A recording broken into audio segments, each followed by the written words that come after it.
And welcome back, rugby fans, to Rugby411. As always, I'm your host. My name is Joshua Shibata, and this is it's a big preview of a huge match coming up this weekend. It is the Rugby World Cup qualifying match between Team USA and Chile.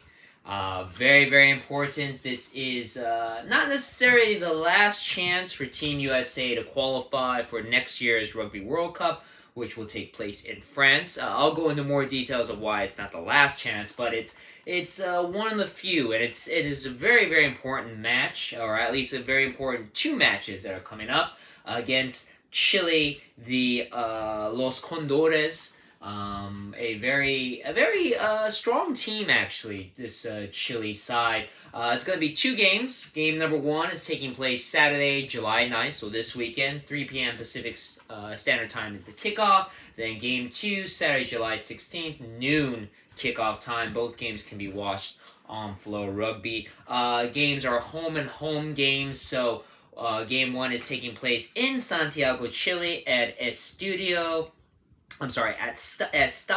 Santa Laura Universidad. Hope I didn't butcher that too much. Which is actually the home to the Chilean football team, Club Union Española. It's a big stadium, holds 19,000 people. That's where game number one is going to take place. Then game number two is going to take place in America at the Infinity Park in Glendale, Colorado. Beautiful, beautiful stadium. Home to USA Rugby. Slightly smaller, holds 5,000 fans, but news just came in that game is completely sold out. So if you weren't able to buy tickets or didn't buy tickets just yet, you won't be able to. Game is completely sold out, which is great news for Team USA. It will be packed with, hopefully, USA supporters. Again, if you're not able to attend that game in Colorado, you can watch both games on FloRugby. Now, the way that this series of games work, again, this is a qualifier. The winner of this match, this series of matches will be deemed America number 2. Two teams from the Americas, which includes both North and South America, are going to qualify for the Rugby World Cup next year in France. This is for the number 2 spot. Number 1 spot is owned by Uruguay, which I'll go into a little bit more how that worked out as well. But the way that this series of matches work is pretty unique. So it's a aggregate score, overall score of how many points are scored between both teams over the span of 2 games. Meaning, just because you win one game doesn't mean you're guaranteed to win the overall score if you don't win or if you don't lose by a certain amount of points in game number 2. So, for example, in game number 1, say the USA wins by only 2 points.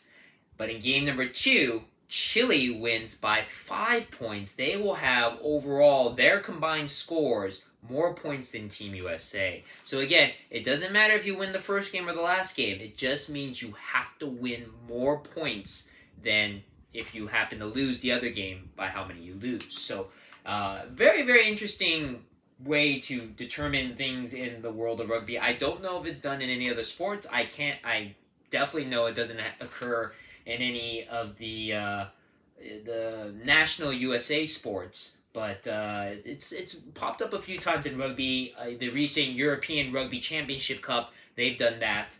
It's an interesting way to determine these qualifiers. So again, these 2 games are very important. If USA wins, they will qualify in that number 2 America spot for the Rugby World Cup. Now, how did we get here? So last year, USA and Chile were both competing along with Canada and Uruguay to compete for the America's number 1 spot. In that series of matches, USA beat Canada to earn a spot in the America's 1's playoff, but unfortunately they lost to Uruguay. On the flip side, Chile, who lost to Uruguay, played against Canada, who, as I mentioned before, lost USA, and Chile actually eliminated Canada completely from qualifying for the Rugby World Cup. And because they won that game, they now will play against USA for the number 2 spot. So even though USA didn't win the number 1 spot, they do have a chance to win the number 2 spot. And then, even if they don't win this one, they do have one more chance to qualify for the Rugby World Cup, and I'll go again into details of that later. So you can't discount this Chile team. Now, granted, Chile not necessarily a strong rugby nation, but they did eliminate Canada completely from the Rugby World Cup, which is a huge blow to Canadian rugby.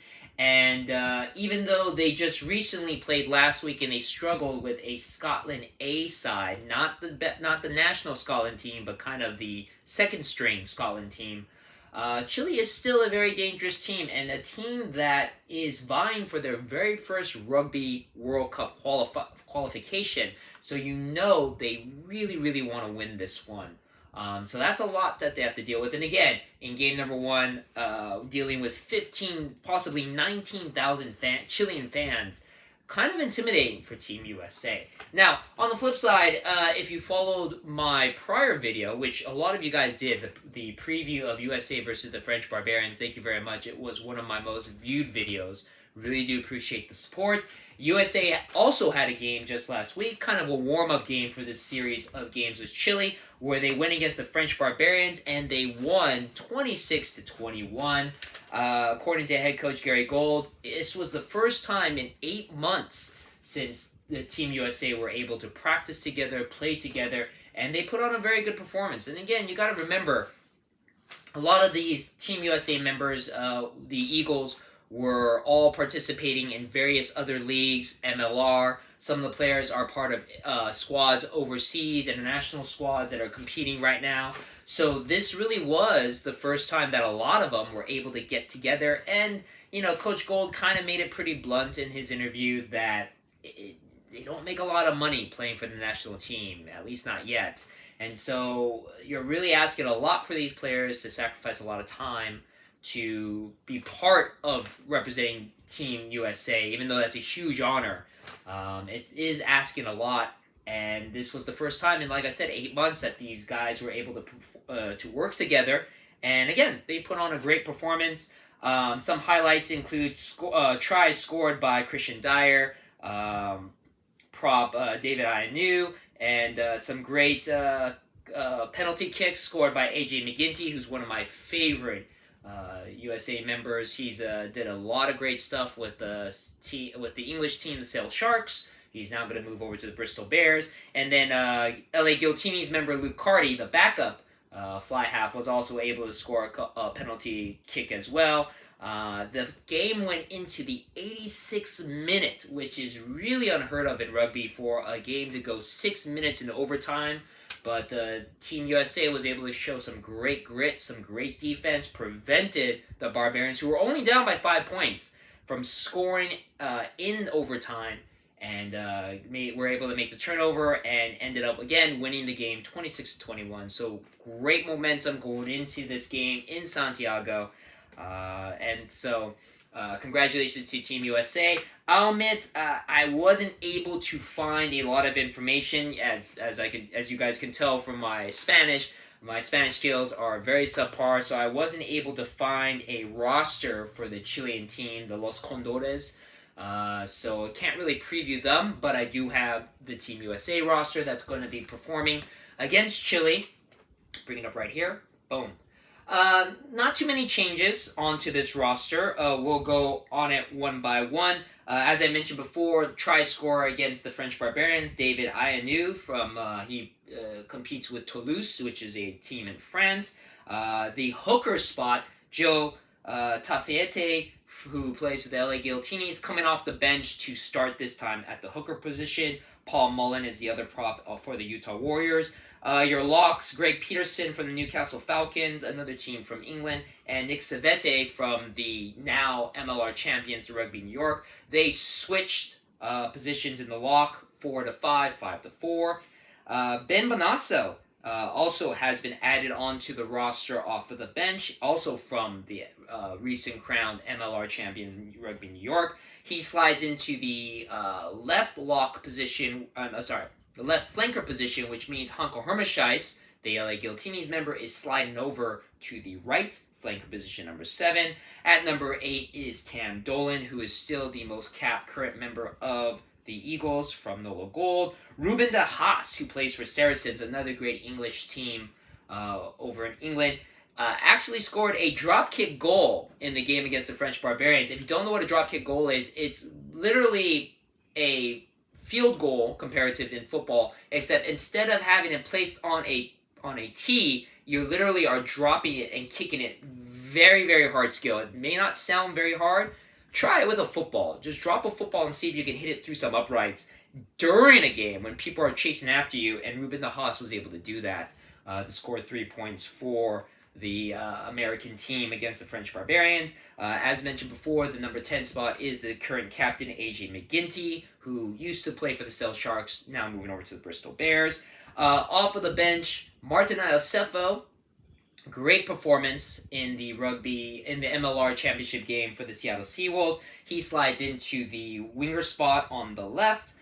Bryce Campbell and Tavite Lopeti from Austin Gilgronis and the Seattle Seawolves, respectively. They are your centers. Christian Dyer, who I mentioned before, scored a try against the French Barbarians, is on the right winger. And then Marcel Bracchi from the Austin Gilgronis is your fullback. Capelli Pifletti from the Saracens, Chance Wingluski from Rugby New York, and Angus McClellan. Angus McClellan has been added to the bench from the Utah Warriors. They're going to be your backup front row. Angus McClellan actually comes onto the bench after Paul Asike unfortunately broke his hand.